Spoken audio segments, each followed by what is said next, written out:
just common sense. FBA versus FBM. So fulfilled by Amazon versus fulfilled by merchant. Can you just give us an example of like you're buying makeup? What's the difference between buying makeup that's fulfilled by Amazon and one that is fulfilled by merchant? Sure. So fulfilled by a merchant is when instead of sending like a big shipment of like, let's say 100 units to Amazon, basically instead you're shipping individual orders directly to the customer yourself, and you're buying shipping through, depending on the item, whether it's through the postal service or through UPS, you're handling all the orders yourself and you're shipping them out. So again, going back to what I said earlier, when everyone thinks of selling on Amazon, they think, oh, I just send all my stuff to Amazon and they do all the work. It's great. And that is true to an extent. But the one thing that people don't realize is the amount of time that it takes from when you actually buy that item to when it's fully stocked at Amazon, ready to be shipped in 2 days for a customer to buy it. So just to give you some perspective on the timeline, I'd say on average, when you do an FBA shipment, when you send the item in, on average, it takes about, let's just say 3 to 5 days for your shipment to be from your house to the actual Amazon fulfillment center. And let's say it sits there for like another day or two, and then it starts getting checked in. So a week from when you send in that shipment, now your stuff's getting checked in. But that's not where it ends. Once your stuff is checked in, then it has to go through something called a fulfillment center transfer. And basically what that means is Amazon is going to be redistributing your inventory across the country. And the reason they do that is so that there's always at least one unit in stock somewhere that is close enough to every customer in America, to where they, or at least in the mainland United States, to where they can get that item shipped to them in 2 days. So they might have, so let's say like you're in Georgia, for example, if you do an FBA shipment, they might send all of that inventory to Charlotte, North Carolina, but they're going to redistribute that inventory all the way across the country.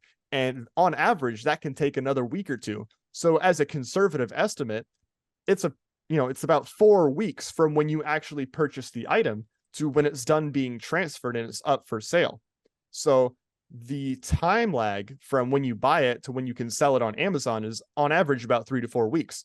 So the reason that fulfilled by merchant is so powerful is the fact that you don't have to do any of that waiting. If you have the inventory on hand, you can list it, sell it, and ship it out all in the same day. And that really, not only does it help you get your money back faster, but it also accelerates your learning curve.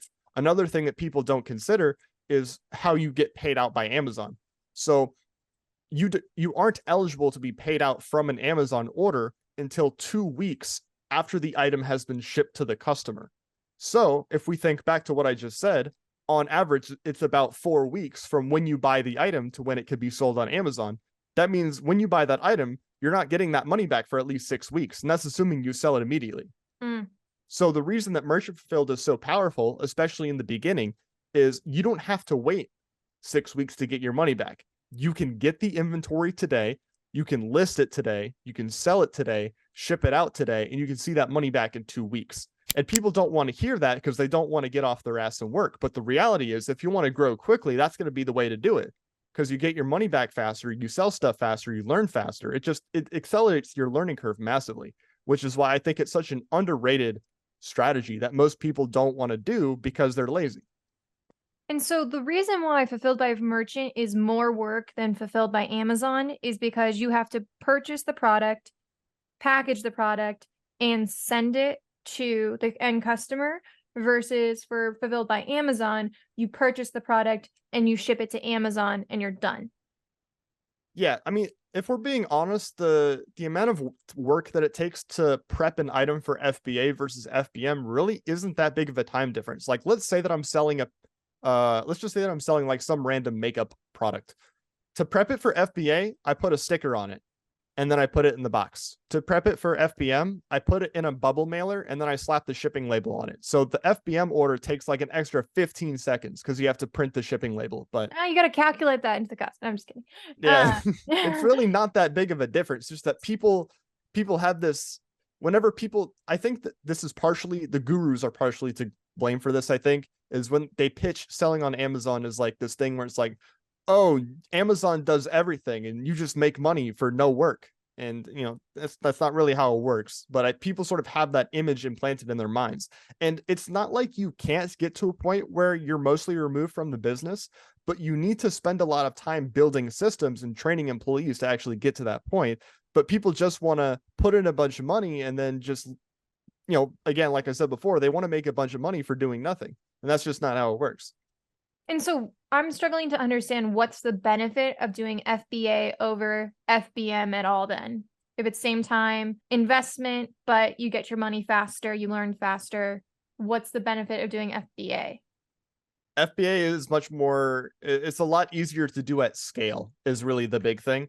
For a store my size, I sell a couple thousand units a month. So if I was packing 100, 200 orders every single day, that would be a pretty big time sink. But FBA makes it easier to sell a lot of items at scale.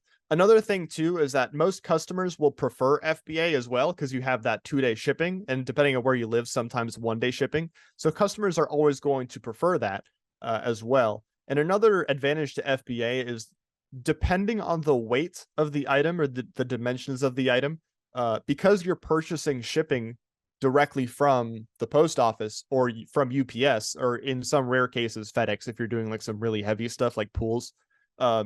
There are some cases where if like an item weighs more than a pound, it might be more profitable to sell FBA, because once you go over a pound, that's when the shipping can vary a lot. Whereas if it's like less than a pound, usually you're paying like $4 to $6 for most stuff to ship it out. Whereas if once you go over a pound, then it goes anywhere from like $9 to $15. And then at that point, the FBA fees aren't as bad and you actually make more money selling FBA. So it's really a matter of FBA is better at scale. But the problem is that most people who want to do FBA aren't at the level where it makes sense for them to do it. And I'm not saying that you should only do FBM either.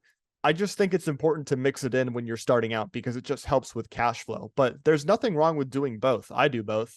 I do mostly FBA, but I still pack like 20 to 30 orders a day because like it's really not that much work. People just think it's a lot of work, but it's really not.